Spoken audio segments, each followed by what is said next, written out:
ஒரு அடர்ந்த காட்டில் ஒரு மான் வாழ்ந்து வந்தது. அதற்கு அழகான பெரிய கொம்புகள் இருந்தன. அந்த கொம்புகளை பார்த்து அந்த மான் மிகவும் கர்வம், அகந்தை கொண்டது. தன் கால்களை பார்த்தால் மட்டும் மான் வருத்தப்படும். ஏனென்றால் அதன் கால்கள் மெலிந்தும் அழகில்லாமலும் இருந்தன. ஒரு நாள் மான் தன் எதிரே உள்ள குளத்தில் நீரை குடிக்கச் சென்றது. அப்போது தண்ணீரில் அதன் பிம்பத்தை பார்த்தது.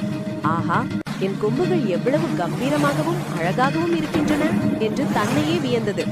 பிறகு தன் கால்களை பார்த்து, ஐயோ, என் கால்கள் எவ்வளவு அசிங்கமாக மெலிந்து இருக்கின்றன, இந்த கால்கள் எனக்கு பொருத்தமே இல்லை என்று வருத்தப்பட்டது. அப்போது திடீரென்று அருகில் ஒரு சிங்கம் உருமும் சத்தம் கேட்டது. அதன் மெலிந்த கால்கள் மின்னல் வேகத்தில் தரையில் பாய்ந்து ஓடின. சில நிமிடங்களில் சிங்கம் மானை நெருங்க முடியாமல் பின்னால் தங்கியது. மானுக்கு மகிழ்ச்சி. நம்ம மெலிந்த கால்கள் தான் இன்னைக்கு என் உயிரை காப்பாத்தி இருக்கு என்று நினைத்தது. ஆனால் மான் கொஞ்சம் தூரம் ஓடியவுடன் திடீரென்று அதன் அழகான பெரிய கொம்புகள் ஒரு புதரில் சிக்கிக் கொண்டன. மான் கொம்புகளை விடுவிக்க மிகவும் முயற்சித்தது. ஆனால்